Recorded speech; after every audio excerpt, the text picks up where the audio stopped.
네, 오늘도 이 설교의 단상에 두렵고 떨리는 마음으로 섰습니다.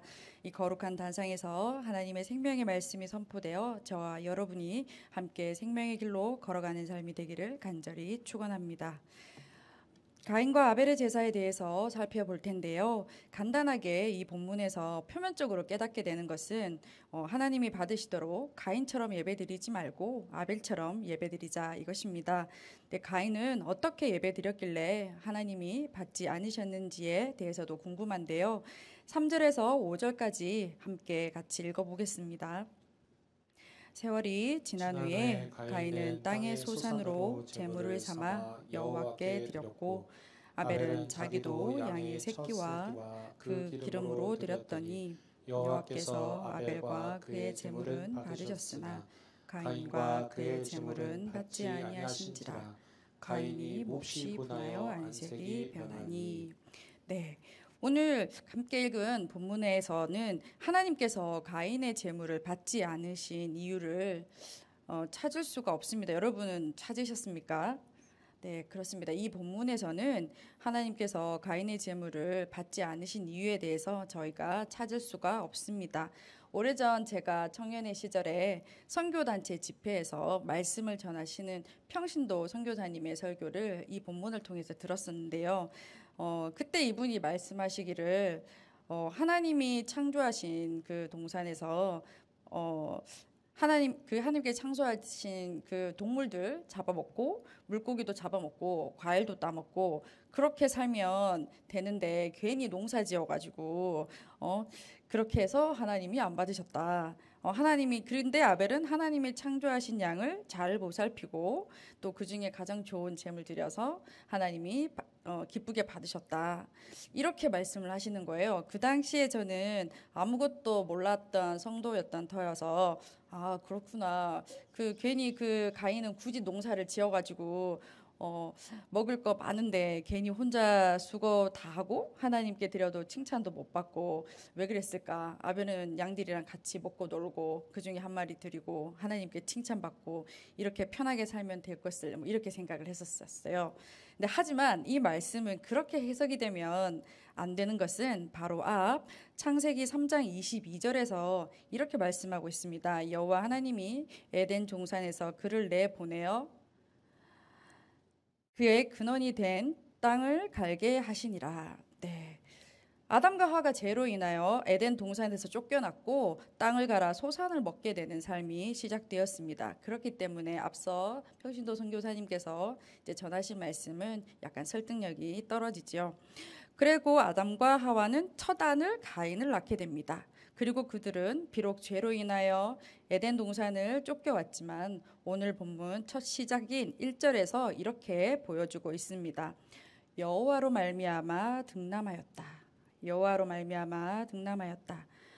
가인을 하나님이 주신 아들임을 고백하고 있습니다. 이러한 부분으로 이들은 여전히 하나님과 관계가 이어지고 그리고 하나님과 함께하며 하나님께 예배드리는 삶을 이어가고 있다고 알 수 있습니다. 본문을 통해서 하나님은 예배를 받으시는 것도 있고 받지 않으시는 것도 있다는 것인데 어떻게 드려야 받으시고 또 어떻게 드리면 받지 않으시는 것인지 말씀에서는 알 수가 없습니다. 앞서 말했지만 여러 견해들이 있는데요.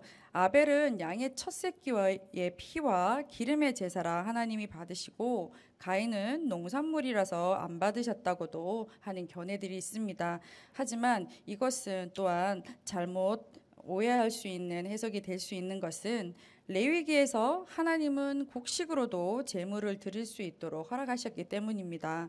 곡물 제사인 소제도 있고 또 피가 죄를 사하는 속죄제에서도 하나님은 가난한 이들을 위해서 동물의 피가 아닌 고운 가루로 속죄제를 드릴 수 있도록 허락해 주셨습니다. 가인이 땅의 소산으로 제물을 드려서 하나님이 받지 않으셨다는 것은 이제 맞지 않게 됩니다. 또 다른 견해 중에 하나는 아벨은 양의 첫 새끼와 기름, 그러니 아주 귀한 것으로 드렸는데 가인은 땅의 소산으로 좋은 것을 드렸는지 아닌지 알 수 없으므로 하나님께서 가인의 제물을 받지 않으셨다고도 하는 이야기가 있습니다. 이 또한 위험한 해석이 되는 것은 가인의 땅의 소산이 좋다는 표현도 없지만 또 나쁘다는 표현도 없습니다. 그리고 아벨의 양의 첫 새끼라고도 하지만 그 첫 새끼가 흠이 있을 수도 있고 또 없을 수도 있고 그 문구 자체로만은 따져서 결론을 내리기에는 무리가 있어 보입니다. 무튼 창세기에서는 아무리 봐도 하나님이 가인의 제물을 받지 않으신 구체적인 이유를 우리는 찾을 수가 없습니다. 하지만 6절, 7절의 말씀을 통해서 가인의 제물을 받지 않으신 하나님을 조금은 추측해 볼 수가 있겠습니다. 6절, 7절을 함께 읽겠습니다. 여호와께서 가인에게 이르시되 내가 분하여 함은 어찌 됨이며 안색이 변함은 어찌 됨이냐. 내가 선을 행하면 어찌 낯을지 못하겠느냐. 선을 행하지 아니하면 죄가 문에 엎드려 있느니라. 죄가 너를 원하나 너는 죄를 다스릴지니라. 아멘. 제사를 드리고 제물을 받지 않으신 하나님께서 몹시 분하여 안색이 변한 가인에게 하나님께서 하신 말씀입니다. 그래서 저는 오늘 말씀에서 우리가 집중해야 할 것은 제물의 경중이나 종류가 아니라 가인의 태도에 대해서 살펴볼 필요가 있다는 것을 말씀드리고 싶습니다. 그리고 우리 자신을 잘 살펴보고 삶 가운데 적용하여 바른 신앙인의 모습이 되어야겠습니다. 하나님이 자신의 제물을 받지 않은 것에 대해서 가인은 몹시 분했다고 안색이 변했다고 합니다. 지금 저와 여러분은 이러한 가인의 행동이 잘못되었다는 것을 압니다. 제물을 받지 않으신 하나님께 한낱 인간이 뭐라고 안색이 변할 만큼 분해할 수 있는 그런 존재가 아니라는 것을 말입니다. 그리고 하나님이 제물을 받지 않았다고 해서 또 하나님과 가인의 관계가 끊어진 것도 아닙니다. 하나님은 가인의 제물에 대해서 또 이러쿵 저러쿵 말씀도 하지 않으셨고 다시 가져오라고 하지 않으셨고 무엇보다 꾸짖지 않으셨습니다. 다만 아까 읽어본 6, 7절의 말씀을 통해서 하나님이 가인에게 말씀하십니다. 왜 분내냐? 안색이 왜 변하냐? 그리고 내가 선을 행하면 어찌 낯을 들지 못하겠느냐? 선을 행하지 아니하면 죄가 문에 엎드려 있느니라. 죄가 너를 원하나 너는 죄를 다스릴지니라. 자, 이 말씀은 선을 행하지 아니하면 죄가 문에 엎드려 있다고 하신 것은 우리가 죄에 민감하지 않으면 죄를 지을 수밖에 없는 연약한 존재임을 알려주는 부분입니다. 사탄은 언제나 우리를 죄를 짓도록 유혹하지만 우리가 매 순간 말씀과 기도로 또 예배로 깨어 있으면 죄를 멀리할 수 있습니다. 이렇게 가인을 잘 아시는 하나님은 연약한 가인에게 죄를 다스리라고 이렇게 똑똑히 경고하셨습니다. 하지만 가인은 하나님의 말씀을 듣지 않았습니다. 오직 분노한 자신의 기분에만 집중되어 있었습니다. 가인은 또 하나님에 대한 분노가 엄한 동생 아벨에게 튀었고 아벨이 없어져 제물을 드리지 못하면 하나님은 예배 드릴 수 있는 가인인 자신밖에 없으니 예배를 받으시겠지 하는 잘못된 결론을 내리고 동생을 죽이는 엄청난 사건을 일으킵니다. 동생을 죽이는 과정도 살펴보면요, 소위 욱해서 일어나는 우발적인 사고가 아니었습니다. 8절에 가인이 그의 아우 아벨에게 말하고 그들이 들에 있을 때에 가인이 그의 아우 아벨을 쳐 죽이니라. 여러분 모두 가지고 계신 성경 8절에 작은 글씨 4번이 적혀 있을 거예요. 그 아래 보시면 고대 역본들에 의하면 말하고라는 표현에는 우리가 들로 나가자 하였다고 적혀 있는 것을 볼 수 있습니다. 이것은 바로 동생을 죽이기 위해서 치밀하게 계획한 행동으로 볼 수 있습니다. 우리 들로 나가자. 그렇게 꼬여내서 이제 동생을 죽이는 돌이킬 수 없는 큰 죄를 가져오게 되었습니다. 하나님의 경고의 말씀이 들리지 않을 정도로 가인은 죄로 인해 둔감해 있어서 벌어진 일입니다. 가인이 드러낸 이러한 감정은 사실 우리도 가질 수 있는 감정입니다. 시기, 질투, 안색이 변할 만큼 화도 낼 수 있습니다. 희노애락을 다 느끼며 사는 것이 바로 사람입니다. 하지만 일반적으로 그 누구도 화가 난다고 해서 사람을 죽이지는 않습니다. 여기 계신 분 사람 죽이신 분 없으시죠? 하지만 가인의 서슴없는 행동은 한순간 실수라기보다는 가인의 삶 자체가 이러했다 하고 볼 수 있습니다. 가인은 하나님을 알긴 알았지만 하나님과 깊은 교제 가운데 소통하며 하나님의 뜻에 순종하며 살았던 것이 아니라 오직 그 가인의 중심에는 자신이 우선이었고 자신이 하는 생각대로 행동했고, 그래서 하나님과는 거리가 먼 죄로 물든 삶을 살았음을 알 수 있습니다. 이로써 우리도 감정도 잘 다스릴 수 있어야겠습니다. 감정을 다스리는 것도 쉽지 않은 부분인데요. 우리에게는 연약한 우리를 돕는 성령님이 함께 하시니 언제든지 성령님께 도와주시라고 요청할 수 있습니다. 이어 9절의 말씀을 보면 가인은 자신이 한 행동에 대해서 뉘우친다거나 두려워한다거나 하는 모습은 1절 찾아볼 수가 없습니다. 오히려 당당하게 하나님께 대들고 있습니다. 9절의 말씀을 함께 읽어보겠습니다. 여호와께서 가인에게 이르시되 내 아우 아벨이 어디에 있느냐? 그가 이르되 내가 알지 못하나이다. 내가 내 아우를 지키는 자니까. 하나님은 가인에게 물으십니다. 이 부분은 하나님이 선악과를 먹은 죄를 지은 아담에게 하셨던 물음과 비슷해 보이지 않습니까? 몰라서 물으시는 것이 아니라 기회를 주시기 위함이죠. 어떤 기회입니까? 잘못을 회개하고 돌아올 수 있는 기회입니다. 하지만 가인은 전능하신 하나님을 무시합니다. 모든 것을 이미 아시고 물으시는 하나님의 질문임에도 모른다고 동생을 지키는 사람이냐, 여전히 자신의 행한 행동에 뉘우침이 전혀 없고 하나님을 오히려 속이고 있습니다. 가인의 이러한 반응에 하나님은 이어서 말씀하십니다. 본문 10절에서 12절까지 다시 한번 읽어보겠습니다. 이르시되 내가 무엇을 하였느냐? 내 아우의 핏소리가 땅에서부터 내게 호소하느니라. 땅이 그 입을 벌려 내 손에서부터 내 아우의 피를 받았은즉 내가 땅에서 저주를 받으리니 내가 밭을 갈아도 땅이 다시는 그 효력을 내게 주지 아니할 것이요 너는 땅에서 피하며 유리하는 자가 되리라. 하나님은 끝까지 자신의 잘못을 반성하지 않는 가인에게 벌을 내리셨습니다. 농사를 지어 먹고 살았던 가인에게 더 이상 생업을 이어갈 수가 없도록 하셨고 떠도는 인생이 되게 하셨습니다. 정착하며 살아가던 가인에게 예상할 수 없는 위험과 어려움을 감당해야 하는 유리하는 자로서의 삶은 결코 가인에게 간단한 징계가 아니었습니다. 가인이 하나님이 내리신 벌에 대해 대답을 합니다. 13절, 14절을 함께 읽어보겠습니다. 가인이 여호와께 아뢰되 내 죄벌이 지기가 너무 무거우니이다. 주께서 오늘 이 지면에서 나를 쫓아내시온즉 내가 주의 낯을 배웁지 못하리니 내가 땅에서 피하며 유리하는 자가 될지라.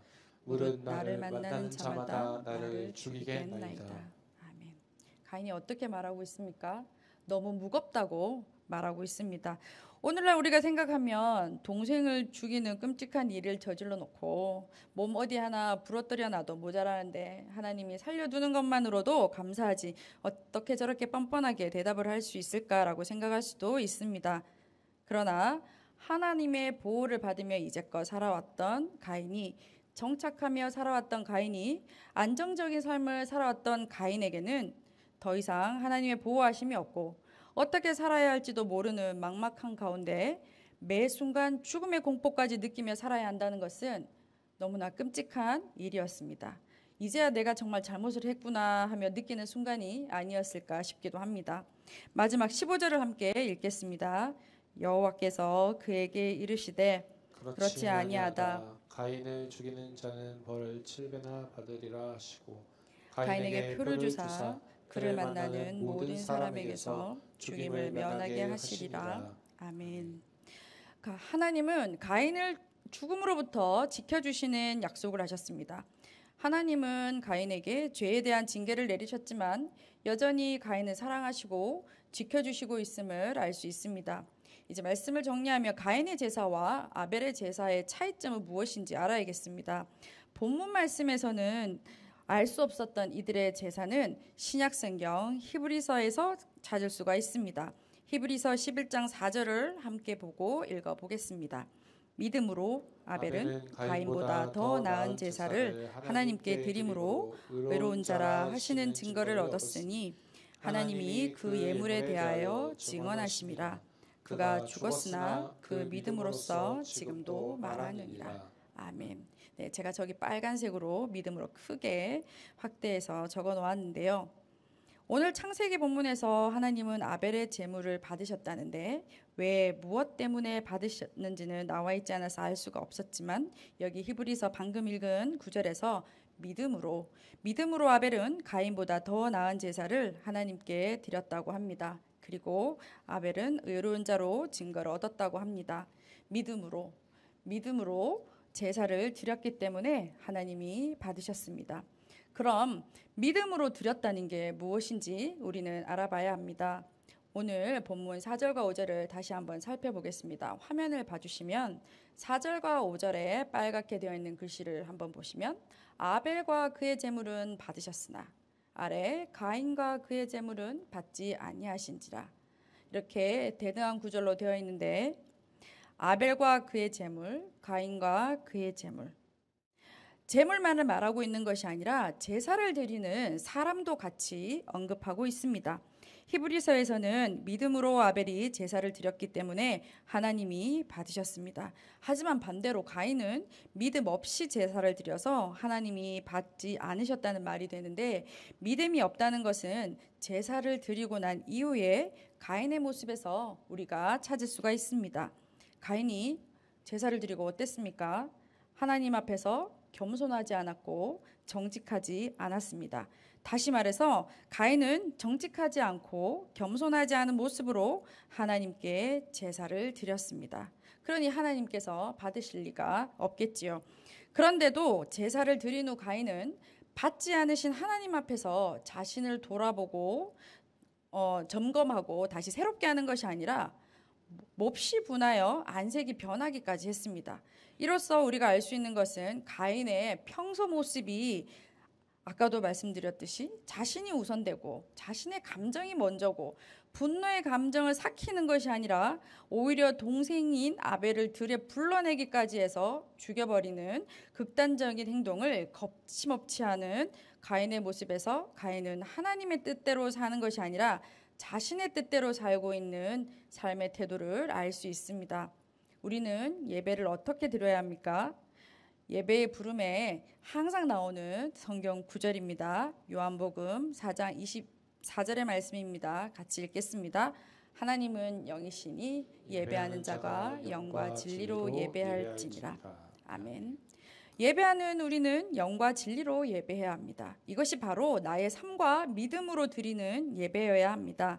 내가 살아가는 삶이 하나님 자녀다운 모습으로 살지 않고 세상 사람과 똑같이 살다가 주일에 교회 와서 예배드리며 헌금 드리는 것으로 내 할 일 다 했다고 생각하는 것은 스스로만 뿌듯하고 안심되고 그럴 뿐 하나님도 과연 자신과 동의하며 흐뭇해하실지 한번 생각을 해볼 필요가 있습니다. 우리가 아벨처럼 믿음으로 예배를 드린다는 것은 하나님과 함께하는 삶을 산다는 것으로 하나님이 기뻐하시는 모습의 삶을 살면서 예배를 드려야 하는 것입니다. 초반에 아벨이 어떤 양의 첫 새끼와 그 기름을 드렸는지 본문 내용으로는 우리가 알 수 없다고 제가 말씀드렸습니다. 레위기에 규정되기 전 시대에 살고 있던 가인과 아벨이었기 때문인데요. 하지만 믿음으로 제물을 드린 아벨이라면 하나님과 늘 교제하며 하나님의 뜻을 따라 살았던 아벨이라면 하나님께 가장 좋은 예물을 드렸을 것으로 우리는 확신할 수 있겠습니다. 우리가 아벨처럼 삶을 살아가며 예배를 드리는 것이 쉬운 것은 아니지만 우리의 상태와 형편을 아시는 하나님 아버지께 우리의 연약한 모습 그대로 솔직한 모습 그대로 하나님 앞에 나아가 예배 가운데 우리가 회복되어야겠습니다. 가인의 제사를 통해서 우리가 깨닫게 되는 것은 선을 행하지 않는 삶의 죄악된 모습 그대로 예배를 드렸던 가인이 어떤 결과의 인생을 살았는지 기억하면서 반면교사 삼아야겠습니다. 가인의 모습이 우리 가운데도 있겠지만 우리는 가인과 다르게 예수님을 의지하며 하나님 앞에 나아가실 수 있기를 권면합니다. 하나님, 오늘도 넘어지는 연약한 저를 붙들어 주십시오. 성령님, 저를 도와주십시오. 예수님의 거룩한 보혈을 오늘도 덮으며 새로워지고 싶습니다. 라고 간절히 기도하며 죄에 민감하고 죄에서 멀어지고 하나님의 형상을 회복하는 우리 모두가 되었으면 좋겠습니다. 가인의 제사와 아벨의 제사를 통해 하나님은 오늘 우리에게 믿음으로 예배드릴 것을 똑똑히 말씀해 주시고 계십니다. 하나님과 함께하며 믿음으로 예배드렸던 아벨처럼 우리도 매일매일 하나님과 동행하며 하나님의 뜻에 순종하며 하나님이 기뻐하시는 삶을 사는 것이 곧 예배입니다. 예배는 회복입니다. 예배는 치유입니다. 예배는 능력입니다. 이제 저와 여러분이 오늘 허락하신 하나님의 말씀을 기억하며 믿음으로 제사를 드렸던 아벨과 같이 하나님이 기뻐 받으시는 예배를 주일뿐만 아니라 삶 속에서도 드릴 수 있기를 간절히 축원합니다. 기도하겠습니다. 사랑의 하나님 아버지, 하나님이 받으시는 예배가 어떠한 예배인지 깨닫게 하시고 하나님께 어떻게 예배드려야 하는지를 알게 하시니 참 감사합니다. 그럼에도 저희는 온전한 믿음으로 하나님이 기뻐하시는 예배를 드리지 못하고 하나님 보시기에 부끄러운 삶을 살아갈 때가 너무나 많습니다. 저희의 연약함을 고백합니다. 하나님 아버지, 붙들어 주시옵소서. 말씀대로 행하며 죄에 민감할 수 있도록 날마다 믿음으로 아버지 앞에 나아갈 수 있도록 도와주시옵소서. 믿음으로 하나님께 제사를 드렸던 아벨처럼 저희들도 하나님이 기뻐 받으시는 예배를 드릴 수 있기를 간절히 소원합니다. 무엇보다 저희들이 살아가는 매일매일의 삶 가운데 하나님과 동행하기를 원합니다. 그리고 하나님께 삶을 드리며 예배하기를 원합니다. 그 예배로 이 세상에서 승리의 삶을 살아가기를 기도합니다. 죄에서 저희를 구원하신 예수님 이름으로 기도합니다. 아멘.